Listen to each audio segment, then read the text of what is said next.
bullish or bearish, whether you're a rookie trader or a rock star, we believe there's room for everyone. Every Filipino can learn how to trade. We're just your average Joe. But together, let's take advantage of the greatest equalizer of wealth ever, the stock market, where millions can be made and lost in a click of a finger. The journey to trading mastery is a lifetime, and we're here to stay. We are ZFT, and this is where the hot money is.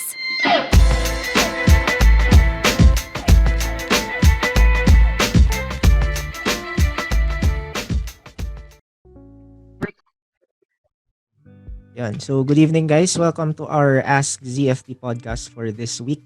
So, nasa episode 37 na tayo, no? So, sa mga hindi nakakaalam, ang Ask ZFT, we do this every Sunday. And meron tayong recordings that are available sa Spotify and sa YouTube. So, 36 episodes na tayo lahat-lahat.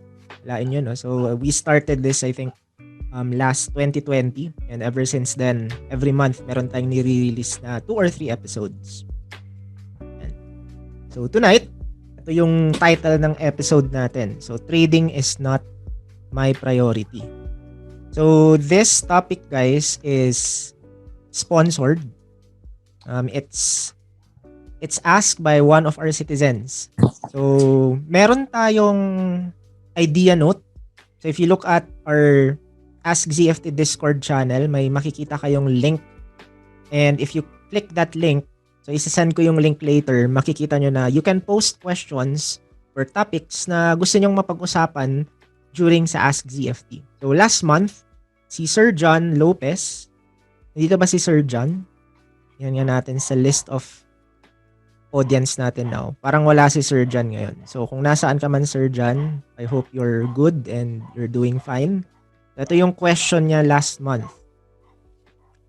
Trading is not my priority. Is success in trading still possible kahit di mo siya priority? Let's say it comes third sa life. Like, first is God, second is career, third is business, and fourth is trading. So yung goal naman po kasi for me is financial freedom and not to trade full-time. So, I'm kinda seeing it as a side hustle lang. And I still see success over the long term. So, I really like this question kasi it's never been asked before. Kung meron man, it's more related to going full-time. Pero ito, it's really about trading as whether priority ba siya or hindi. So, who here can relate to this question? Sino dito yung nakaka-relate sa question na to? Patype naman sa chat natin na me. Why is this very relatable to us as traders? Ano ba yung meron sa trading to the point na you have to ask kung kailangan ko ba siya i-prioritize or not? Kasi if you look at trading as a side hustle, okay lang naman 'yun. Right? So you treat it like it's a hobby.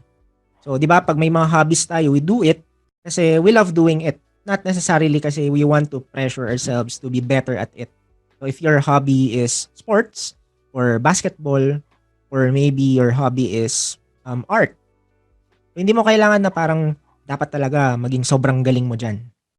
You just find fulfillment in doing it. So parang ganun yung tingin ng ibang tao when it comes to trading guys. The moment they enter the game, ang mindset nila is kikita ako dito.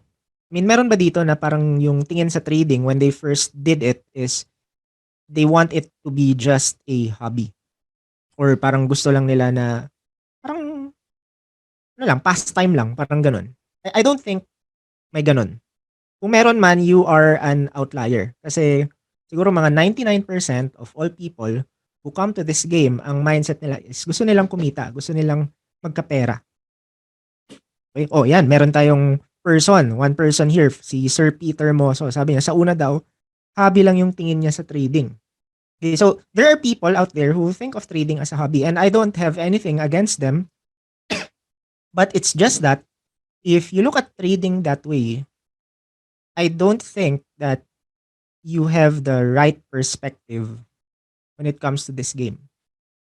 Okay?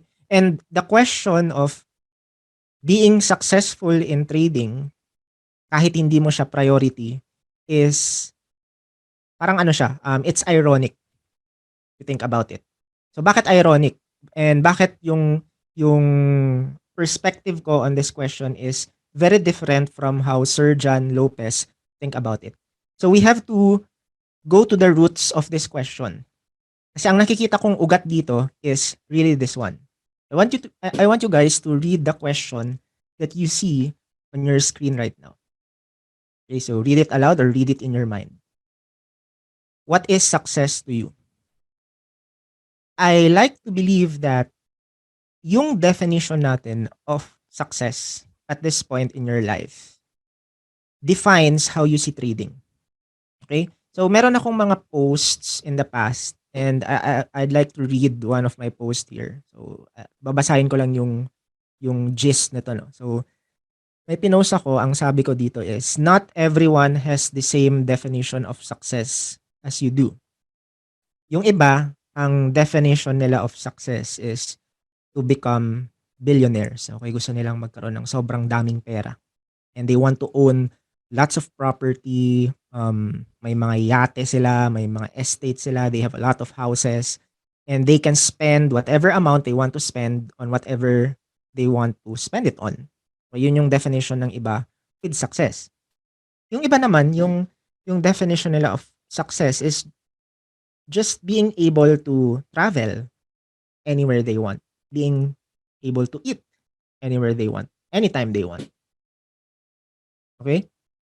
So ako, let me ask you guys, for those who are willing to share, ano ba yung definition mo of success at this point in your life? And anyone?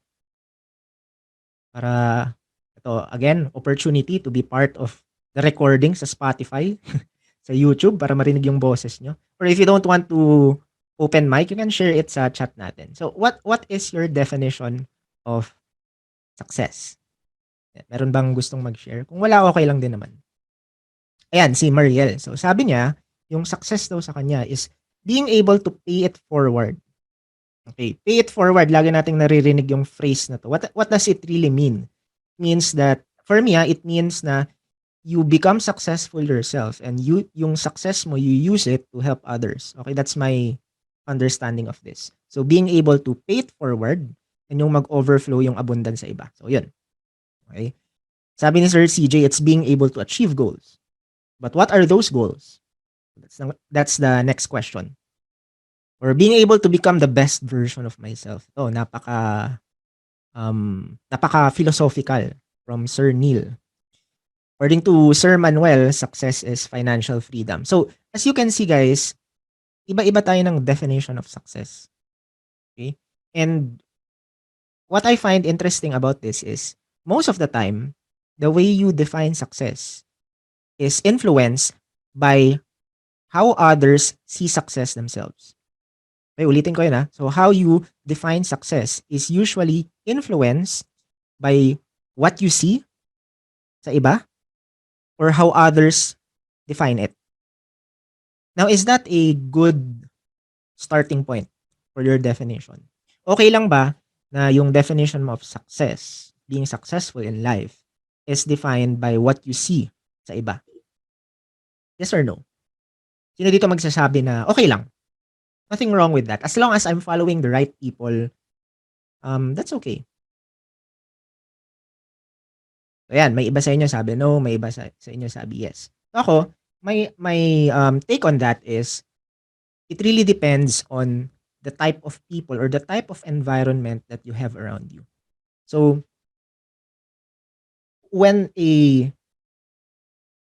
there are certain people, very few people, na yung definition nila of success is parang ganito.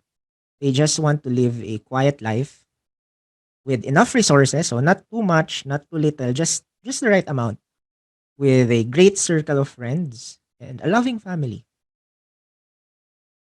Meron ba dito na you can honestly say na if you have that, you would define yourself as successful? So, just having enough, not too much, not too little, may circle of friends ka, whom you can trust, and you have a loving family. For you ba that's already success at its peak? You don't have to answer this. Okay? My point here is, lahat ng definitions of success na sinabi nyo, from being a billionaire to just living a quiet life, none of this should be branded as overkill or self-limiting.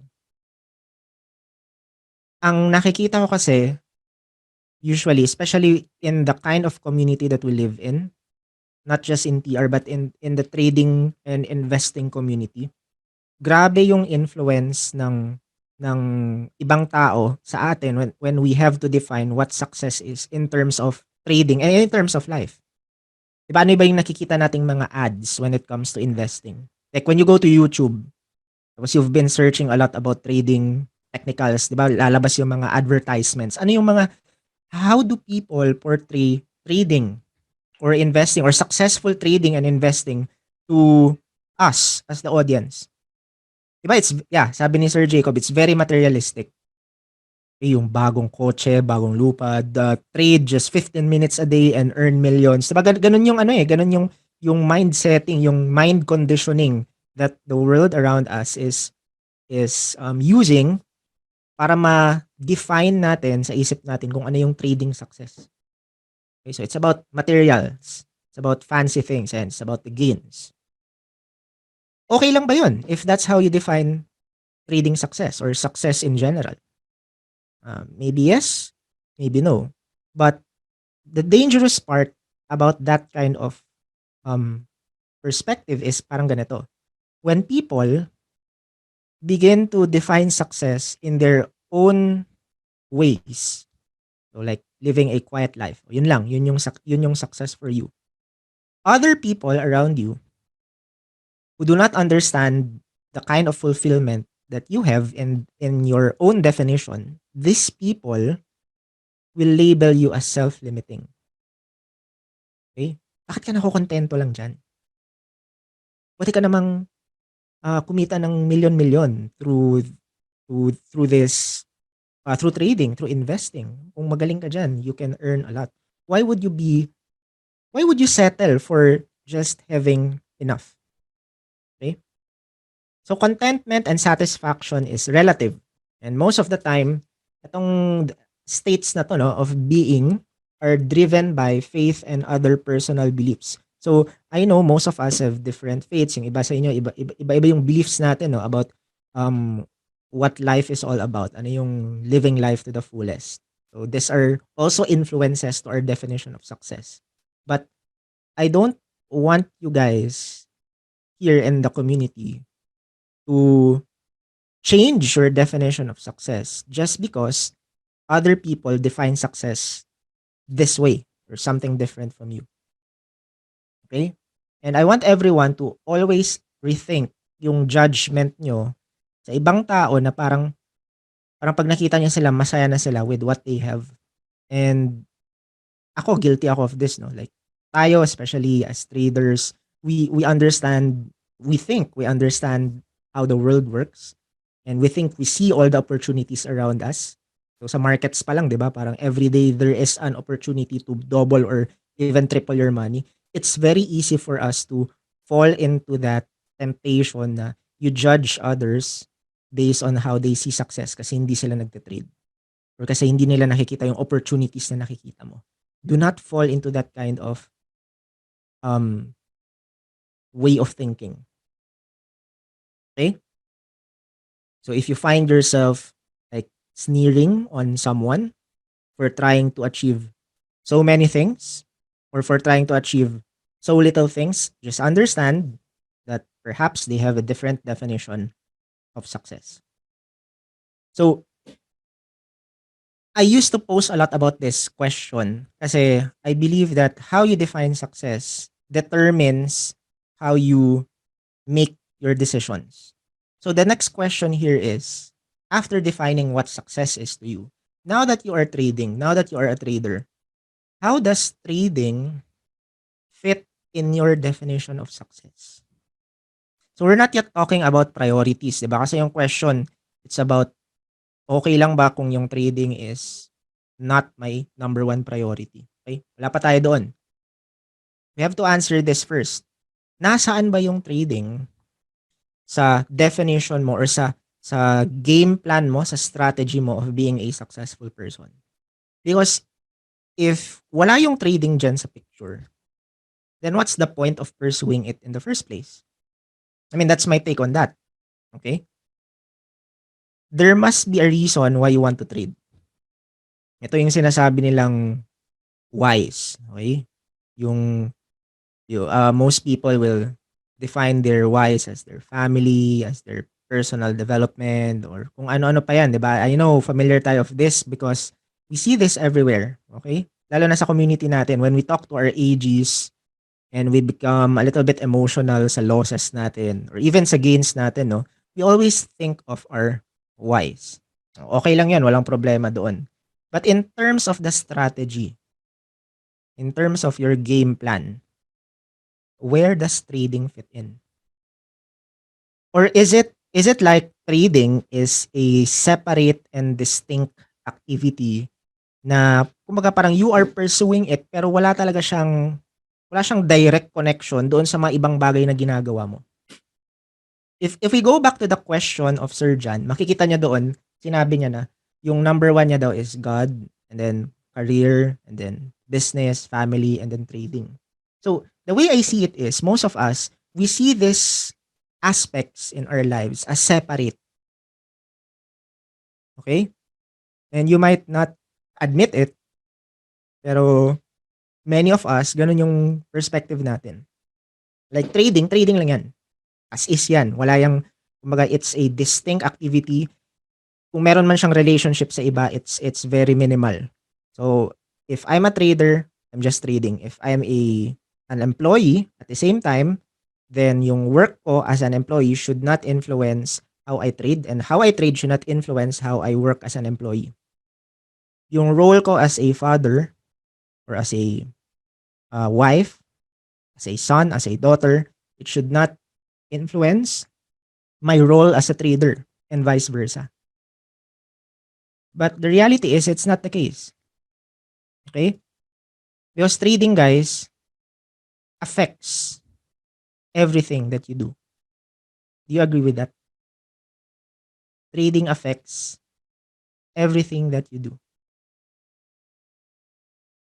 Siguro ang pinaka-simple example dito na I know marami sa inyo makaka-relate is if you're a full-time employee and you want to become a trader at the same time, how is trading affecting your work right now?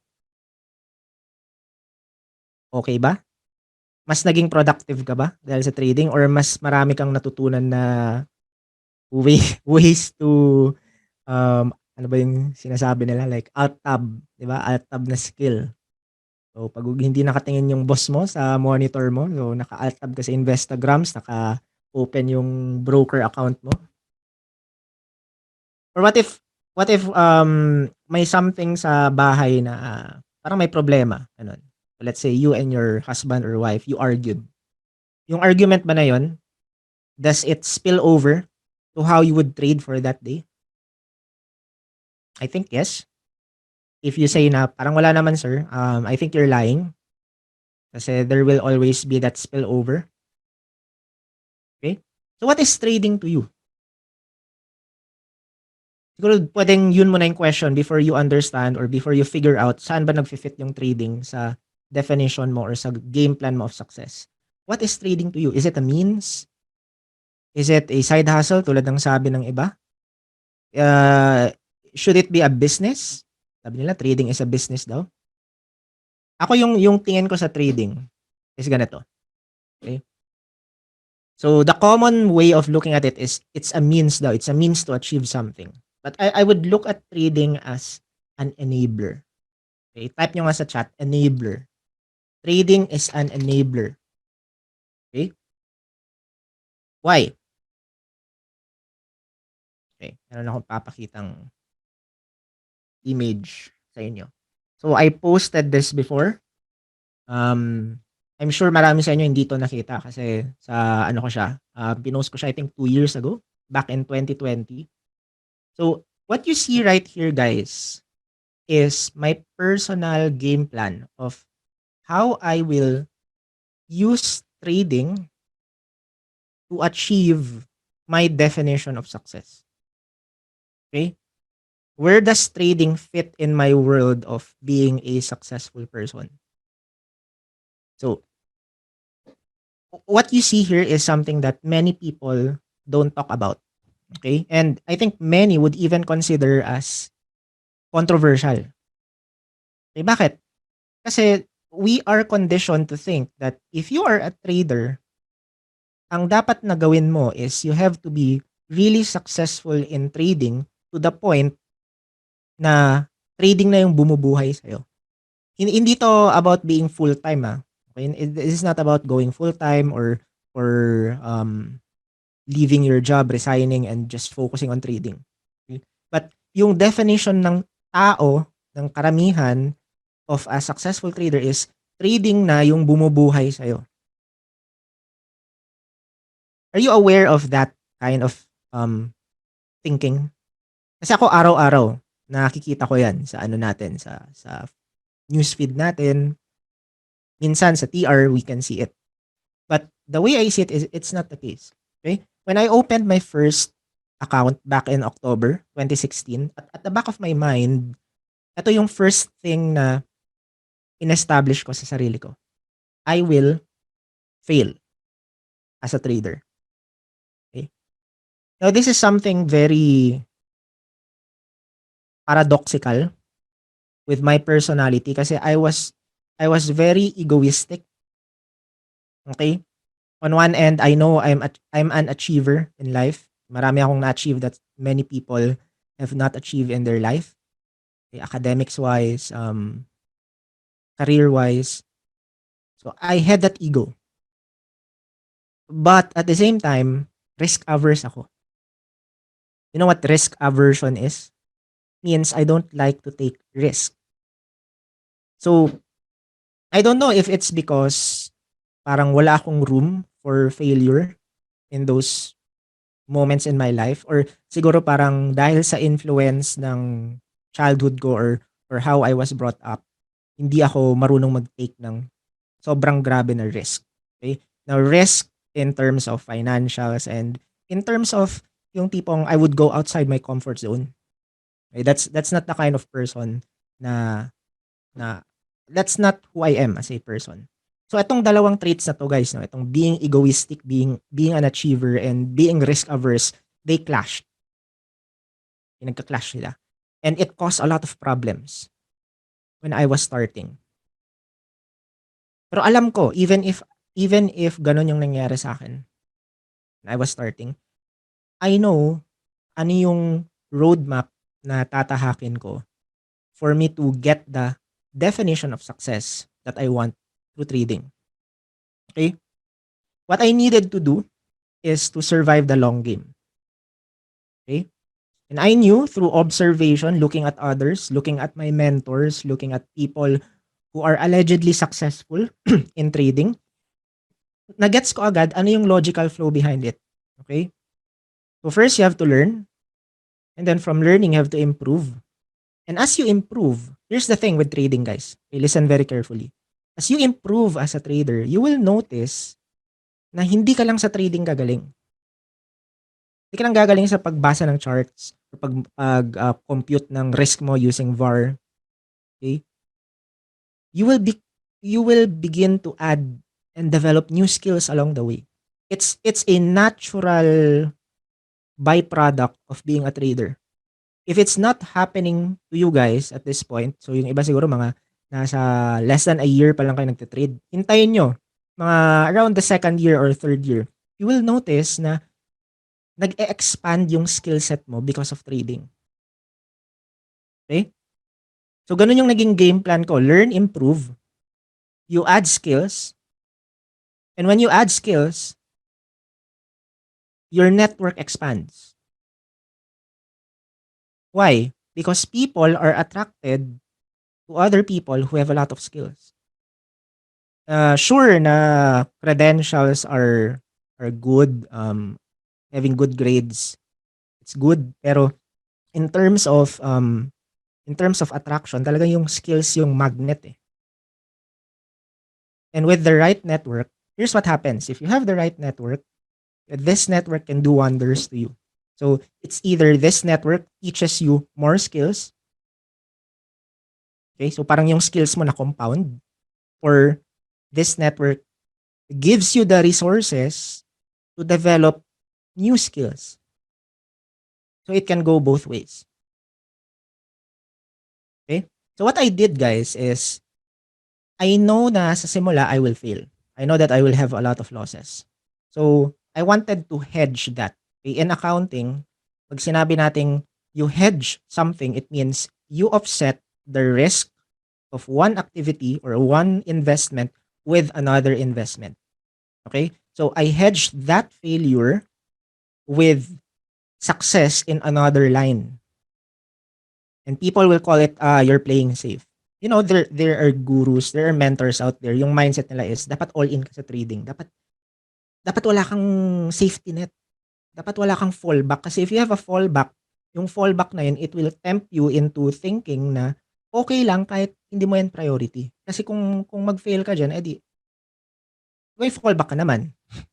Diba? Magaling ka naman sa ganito, magaling ka naman sa ganyan. So, ganun yung mindset ng iba.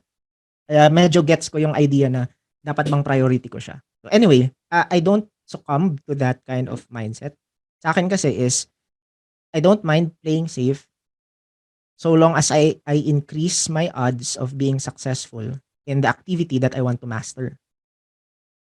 Okay? So for me, I was simply taking calculated risk and I was buying time for myself. I was buying time for myself. Alam ko na this thing, to be successful in it, it will take me years. Tanggap ko yon sa simula pa lang. So it's related to what we have discussed in our previous webinar, 'di ba? So dun sa trader dimension, sinabi ko dun that your expectations will greatly define how you trade and who you become as a trader. So I made sure I have those right expectations. I also understand, guys, that the failure rate in this industry is high. It's very high. Ano nga yung number that is being thrown around a lot? It's 95%, right? Tama ba? 95% of people lose money in the market. So 90 to 95%. And the rest of the 10% are either break even. And sa 10% na yan, siguro 10% of the 10%, ito yung mga talagang consistently profitable. So I don't want my failure in trading to blow up my whole game plan. If you put yourself in a position na yung na pag pumalpak ka sa trading is basag lahat ng plano mo, that's a very dangerous position to be in. So hindi na ako magtatanong kung sino sa inyo yung parang ganun at this point, but if you are in that kind of position, I suggest you really think about it. Okay? So ako, I don't want to put myself in that position. So fast forward today, if you look at the game plan, no? So I started trading. Because of trading, I developed new skills. I was losing. But while I was developing new skills, I met new people. So I met ZFT. Other than ZFT, marami pa akong ibang trading communities before na meet ko. I would have never met these people if it weren't for trading. Okay, so trading talaga yung parang naging catalyst sa lahat ng yon. Okay, so I met people, I met wrong people, I also met the right people. So syempre, over time, you have to burn bridges and just keep the right people in your circle. And I developed new skills. So ano yung mga skills na develop ko through trading? Excel. So Minerva, as many of you know, it's an Excel-based app. Okay, it's used to record your trades.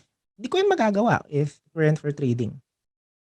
And I wanted to monetize this skill. So yung mga skills na yan, I want to monetize it. Why do I want to monetize it? Because if I have a way to monetize every skill that I have, or kahit hindi na lahat, just your key skills, those, the way you, yung funds or yung money na ma-raise mo by monetizing it, you can use it for additional capital. So, parang you can use it to offset losses that you are experiencing while you are still learning. Okay, ganun yung naging ano ko dito. So, monetize, build emergency funds. So, kailangan nyo to. And any excess, I invest in long-term capital appreciating assets. So, like property, um, stuff that I know na dagdag na value sa net worth ko. Okay? Meet new people, expand network, attract investors. So, eto guys, no, this was a very long shot. Okay, siguro eto nangyari to 3 years. So, on my third year, when I started to see a little bit of consistency in my results, that's the time I opened myself to external investment. So, I was borrowing capital from other people para magamit ko siya sa trading ko.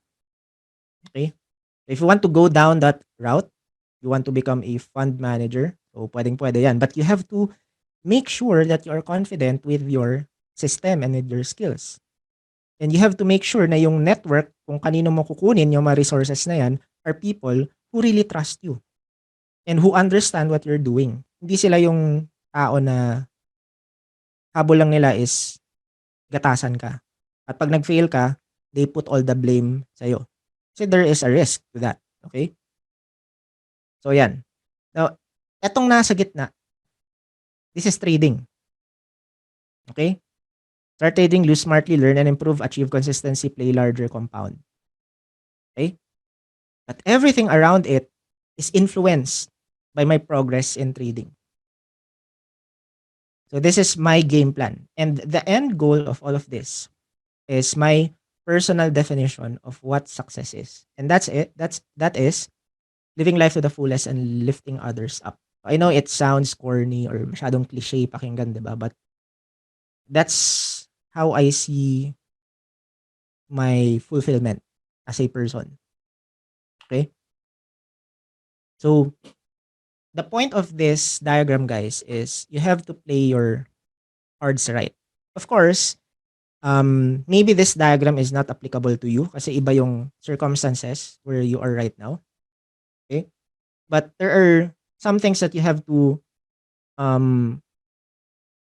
apply from this diagram sa own game plan nyo. So, number 1, risk management. It's all about managing your downside and maximizing your upside because there will be a lot of downsides along the way. Okay? In building success, it's essentially the same thing. It's all about keeping the probabilities to your advantage. Okay, that's the first one. Number 2, you need to have a strategy.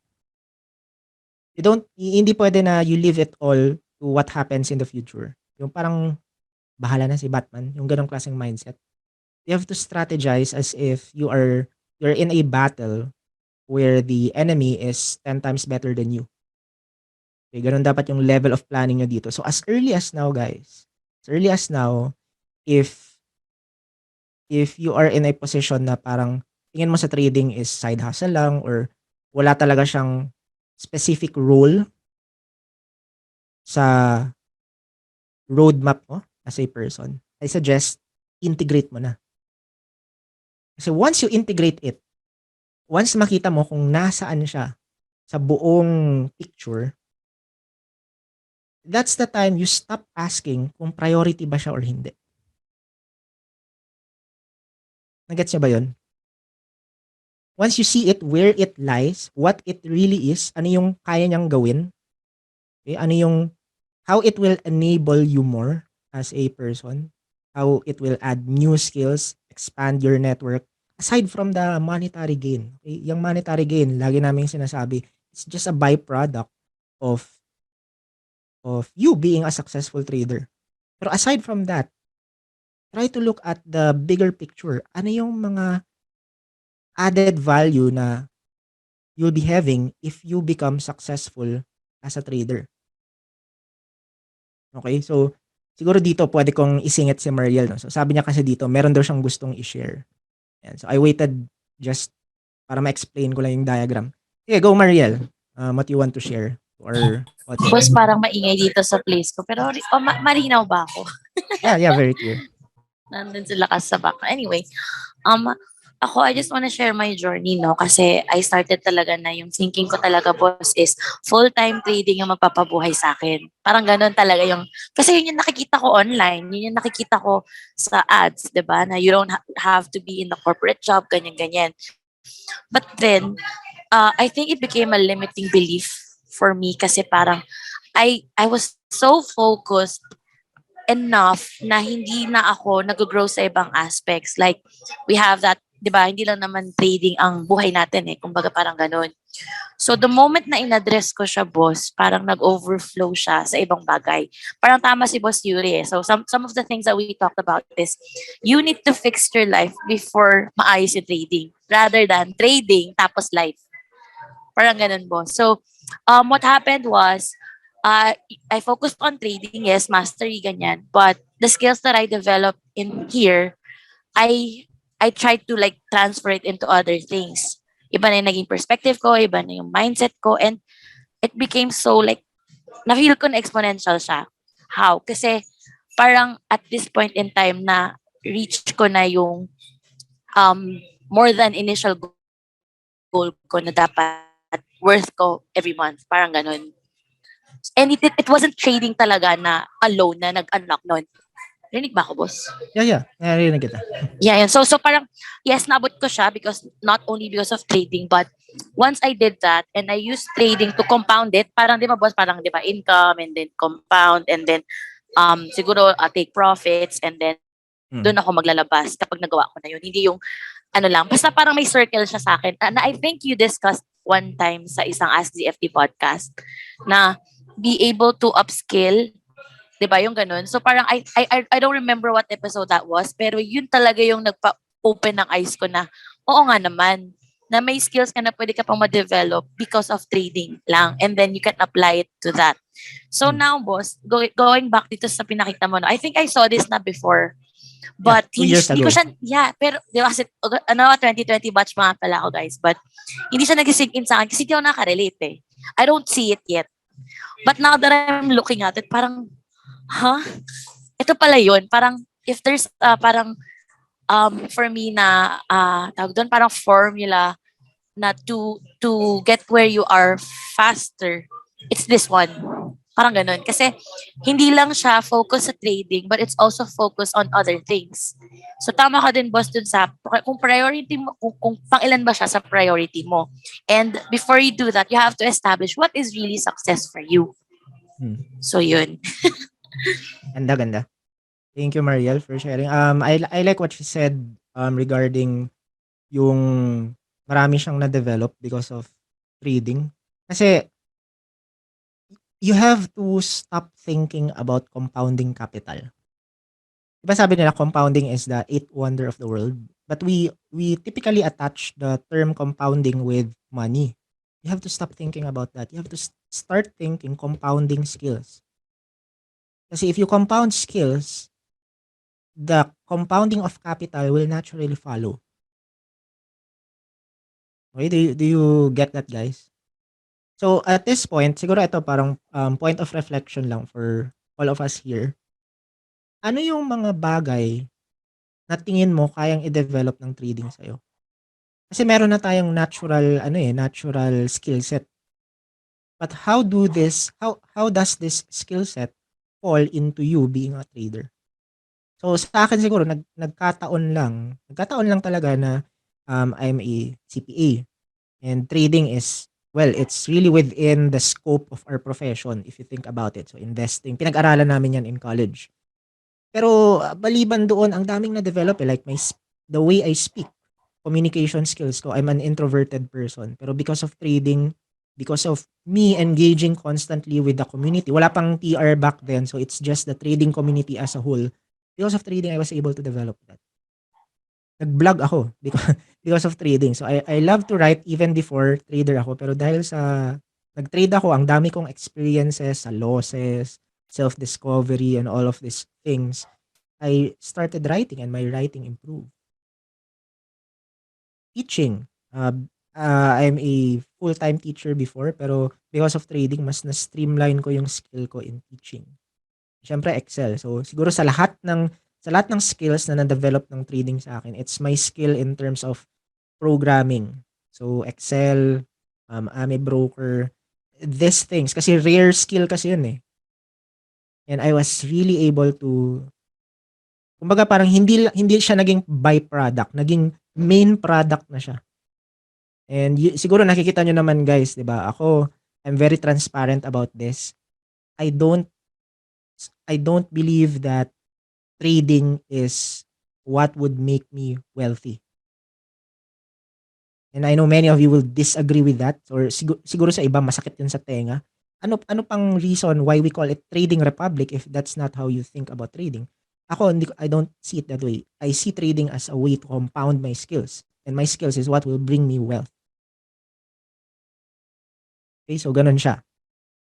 So if you see this picture, again, if you understand where trading falls, you begin to stop asking kung priority mo ba siya dapat or hindi. Because in the first place, it's the wrong question. It's not supposed to be a priority. Okay? It's supposed to be something that will enable you to pursue your priorities. Nagets nyo ba yun? Yung difference? So, kumbaga, if, let's say, doon sa question ni, question ni Sir, balikan natin yun. Ito yung ranking niya, di ba? So, God, career, business, trading. Think about this. Can trading influence all the other priorities sa taas? Sige, ito. Can trading influence your faith? How you exercise your faith as a person? I remember si Boss Z, okay, one of his goals in trading is being able to give a 7-digit tithes to his church. Do you think trading influences your priority in terms of your career or in terms of your business? Diba? You have to see it from that perspective. So again, trading influences everything if you really think about it. Okay? How you do anything is how you do everything. I think I mentioned this line in my previous episodes, and I know may iba sa inyo narinig na to before. Even if trading is not your first, second, third priority, let's just assume na you're still thinking about it as a priority. It doesn't give you an excuse to not work hard for it. And I think na-establish na natin to guys, no, na trading is a very difficult hustle. Okay? It's a very difficult hustle. It takes years to master. Lahat ng games na, 'di ba, yung sa webinar natin, I said na if there is a very difficult game daw that was defeated by an AI programmed by Google, I bet these people have not tried trading kasi it's the most difficult thing. If you understand the level of difficulty, does that mean, or does that like force you or encourage you to put everything that you have just to master it? Nakikita mo kung nasaan siya sa roadmap mo. Nakikita mo kung gaano siya kahirap, pero at the same time, you also see the reward of pursuing it successfully. Should it be something that you should also work hard for? Okay? So trading, even if wala siya sa priority mo, doesn't mean you won't work hard for it. Because how you do something is how you do everything. How you pursue your your trading career, how you pursue your road to mastery in trading is the same way, most likely it's going to be the same way how you pursue your priority sa career or priority mo sa business. Okay? So yun yung gusto kong sirain na mindset for tonight's episode. Na it's not about whether it's a priority or not, but on how it can help you achieve yung mga priorities na meron ka. Yung definition mo of success. Okay? Meron akong i-share sa inyo. It's a story from my childhood. Okay? just to wrap our session for tonight.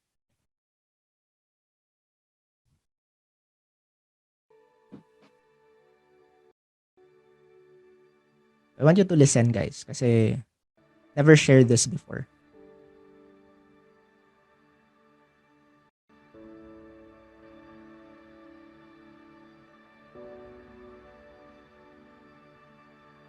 So I remember every bit of that day. It was the pivotal moment that led me to where I am right now. So I think it was my 8th birthday or 9th birthday. Hindi ko na talaga maalala, but somewhere around that time. No? And usually, di ba, pag birthday, this meant balloons, may handaan, ganun. But this time around, I wanted it to be different. So he asked me, yun talaga yung gusto mong gift? Sabi niya ganun sa akin. And syempre, sabi ko, yes, yun yung gusto ko. I explained to my dad na karamihan sa mga friends ko, meron sila nun eh. And it was the thing that every kid in the block played with. But for me, since wala ako nun, I can only dream of playing Pokemon in my free time. So, Game Boy. Sino dito yung may Game Boy nung bata sila? Have you played with this before? Diba sobrang uso nito? Around 1998, 2000, ganun. So, he paused for a while and I think hindi niya alam kung ano yung itsura ng toy. So, I remember cutting his silence with a statement which was medyo daring na yon for me as a little boy. Sabi ko sa kanya, kahit hindi na tayo mag-celebrate. Sabi ko ganun, kahit hindi na tayo mag-celebrate, kahit yun na lang yung bilin mo sa akin. So I smiled. I smiled at my dad and my eyes glimmered, di ba? So parang, this is how much I want this toy. So he smiled back and sabi niya sa akin, sige. But it was assuring, pero medyo, in hindsight, I know na medyo doubtful siya. But of course, bata ako nun, hindi ko fully gets, no? So I really wanted a Game Boy that time. It was everything I wanted. I did not care about yung birthday or yung pagkain. I used to borrow. I borrowed a lot from my friend. But as the days went by, na-realize ko na mas okay pag meron ako. And I knew it was expensive back then. Alam ko yun. For us, it was more than just expensive. Kasi it's equivalent to siguro 1 month worth of pay ng parents ko. Sabi ko, birthday ko naman. It only comes once a year. Di naman ako masamang bata. I was a good boy. I felt like maybe it's not too much to ask. So the next day, I woke up, birthday ko na, and my mom greeted me and kissed me on the cheek. So, sabi ko, saan si Papa? Oo nga, naalala rin kita dyan. Saan si Papa? I asked. And sabi niya, pumunta ata sa town. Sabi ganun, may bibilhin daw. So sabi ko, ito na yun. This is it. So deep inside, I was really excited. Sabi ko, mamaya may Game Boy na ako. And for the whole day, ang ginawa ko, I just played with my friends. Kasi walang handa eh. So I requested, may konting kainan pero it's not really, hindi talaga siya yung handaan. So ang way ko to celebrate that day was playing with my friends. So whole day. Hanggang sa naging restless na ako. And the entire time na naglalaro ako, I know I was just killing time. Kasi I know at the end of the day, I would have a Game Boy. So, before the sunset, umuwi na ako, and pagdating ko sa bahay, guys, the first thing that I look for is yung shoes ng papa ko. And I saw his shoes. Sabi ko, nandito na. Sabi ko sa sarili ko, ganun. So, I rushed to my room and I found him there. He was sitting on the bed. He smiled at me, pero he wasn't looking at me. Okay? And he did not say a word. So, on the bed, nakita ko may gift. Okay? It was a box. Siyempre, dali-dali akong pumunta. I could not wait anymore eh. Full day ako excited. I opened the present and pulled it out. And when I opened it, it felt different. I know it was different kasi I played with one a lot. Okay? Mahilig akong humiram. Mga kaibigan ko na meron. So I thought parang ano lang siya. I thought my eyes were just playing tricks on me. Kasi excited ako eh. But I realized, after looking at it carefully, hindi siya Game Boy. It was a brick game. Alam niyo yung brick game, yung you can play Tetris with it. Yes, yun. Meron pa siyang ibang games na naka-install doon. Black and white. Okay, it was yellow. I will never forget that. Sana natago ko na. But it was yellow and may mga games doon maliban sa Tetris. So, I was confused. And honestly, I would be lying if I say na I wasn't disappointed. So, medyo napaano ako, napatingin ako sa papa ko. So, but when I look at him, he was shaking. Okay, he was shaking at the corner of the bed, which the three of us shared during those times. And he was in tears. Umiyak siya. And he looked at me before embracing me. Sabi niya, sorry, langga. Langga yung tawag niya sa akin. Sorry, ito lang yung kaya. And as he was hugging me, I can smell the sweat sa damit niya. Alam ko yung amoy ng papa ko eh. Smell it. And I can only imagine how long it took for him the whole day siya wala ah. How long it took for him to just go roam downtown, look at every store out there, hoping na sana may vendor or maybe a toy store that would sell it to him within his budget. Yung budget niya that time was I think it was 4,000 pesos yung Game Boy. And as a kid, I did not cry. Hindi ako umiyak. Pero I felt this lump in my throat. Alam niyo yung lump sa throat na parang di mo maintindihan. And I do not know exactly the reason why, but I felt disgusted with myself. And I was too young. I was 8 years old that time. I was too young to even understand what that moment really meant to me. But I knew, sa moment na yon, something was triggered. Something was triggered inside of me. From then on, I never asked for anything that I never really needed. And as the years went by, I began to understand how little we had. And by little, I mean very little. Yan. So, it's my dad and me. During this time, my dad was working as a pastor. And I think elocution to. Time na to. Nanalo pa ako dito. First place. This is me and my mom.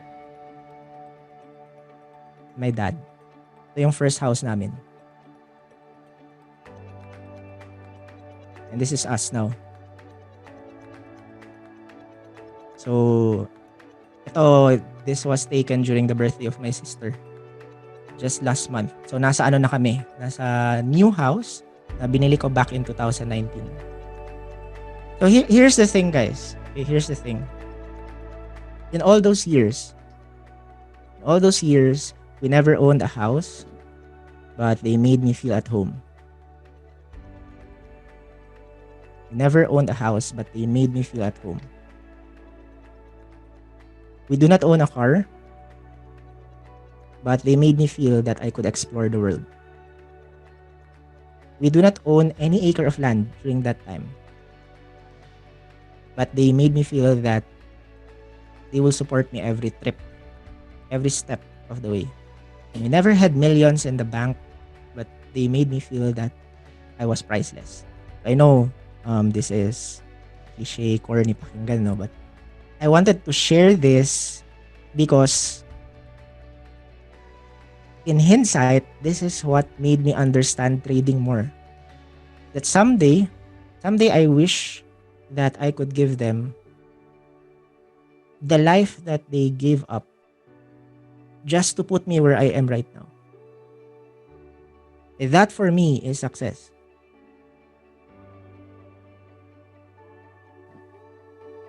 That is success to me. And I know every trade na gagawin ko, every single trade, whether sa crypto ba yan, whether sa PSE, maybe sa NFT, every trade na gagawin ko is an inch closer to that dream. Sabi nga ng mom ko recently, no, when I purchased my second lot for the year, sabi niya, I am happy that you can give yourself the things we can only dream of giving you before. I hope, guys, regardless of your priorities, regardless of your where you are right now, you will always see not just trading but every bit of hard work na ginagawa mo, where it falls into the bigger picture. Kasi if you see it in the bigger picture, you will stop asking, priority ko ba to or hindi? You will just work hard for it. And for me, that's success.